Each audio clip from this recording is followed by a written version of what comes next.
टेक्नोडिभी को युट्युब च्यानलमा तपाईलाई स्वागत छ र आज सी प्रोग्रामिङको सेकेन्ड ट्युटोरियलमा म तपाईहरुलाई कोड ब्लक्स तपाईले कसरी आफ्नो कम्प्युटरमा इन्स्टल गर्न सक्नुहुन्छ यस सम्बन्धी जानकारी दिनेछु।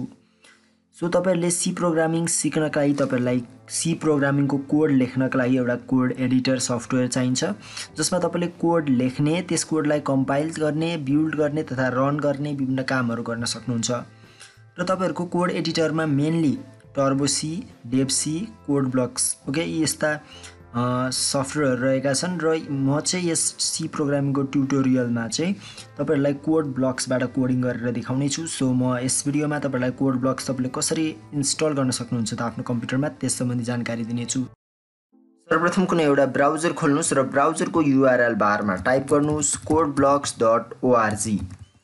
यो कोड ब्लक्स को अफिशियल वेबसाइट रहेको छ जहाँबाट तपाईले कोड ब्लक्सलाई डाउनलोड गर्न सक्नुहुन्छ।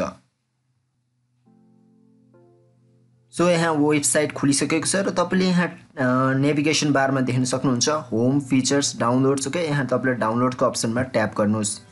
सो डाउनलोड्समा तपाईले यहाँ तीनटा अप्सन देख्न सक्नुहुन्छ बाइनरी रिलिज, सोर्स कोड र retrieve source code from SVN okay तपाई चाहिँ सिम्पली बाइनरी रिलिज हो यसमा तपाईले ट्याप गर्नुस्। सो अब तपाईले आफ्नो अपरेटिङ सिस्टम अनुसार तपाईले छान्न सक्नुहुन्छ। यहाँ तपाईलाई लिनक्स, म्याक र विन्डोज ओके सबैको लागि दिएको छ र हामी चाहिँ अहिले विन्डोजको लागि गर्दै छौं। सो विन्डोजको लागि तपाईले यहाँ देख्न सक्नुहुन्छ विन्डोज एक्सपी, भिस्टा 7, 8 हैन 10 सबैको लागि उपलब्ध रहेको छ। सो तपाईले यहाँ 6 वटा जति सेटअप देख्न सक्नुहुन्छ र तपाईले चाहिँ यो फोर्थ वाला यो mingw ओके setup.exe हो यो वाला तपाईले डाउनलोड गर्नुस् जसको लागि तपाईले यसमा क्लिक गर्नुस्। अब यो min.gw भनेको चाहिँ तपाईको मिनिमलिस्टिक ओके डेभलपमेन्ट एउटा इन्भाइरोमेन्ट हो जसले चाहिँ तपाईको माइक्रोसफ्ट विन्डोजको एप्लिकेसनहरुलाई रन गर्न हेल्प गर्ने हुन्छ र यो चाहिँ एउटा कम्पाइलरको रूपमा लिन सक्नुहुन्छ तपाईले। सो यहाँबाट तपाईले अब कोड ब्लक्सलाई डाउनलोड गर्न सक्नुहुन्छ। यो डाउनलोड विल स्टार्ट सर्टली भनेको छ। सो तपाईको डाउनलोड अटोमेटिकली हुन्छ र तपाईले .exe फाइल पाउन सक्नुहुन्छ।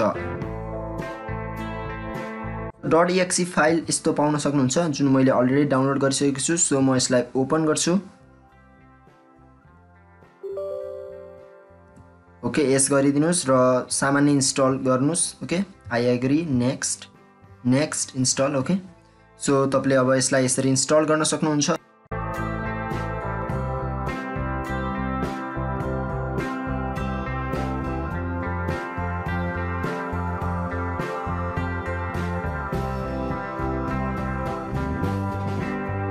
ओके सो मेरोमा यहाँ कोड ब्लक्स इन्स्टल भइसकेको छ र म यसलाई एकचोटी रन पनि गर्छु। यसरी तपाईहरुले सिम्पली आफ्नो विन्डोजको लागि कोड ब्लक्स इन्स्टल गर्न सक्नुहुन्छ र यो कोड ब्लक्स एउटा IDE हो, इन्टिग्रेटेड डेभलपमेन्ट इन्भाइरोमेन्ट जसबाट तपाईले सजिलै ओके C++ को कोडिङहरु गर्न सक्नुहुन्छ।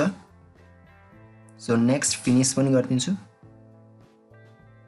ओके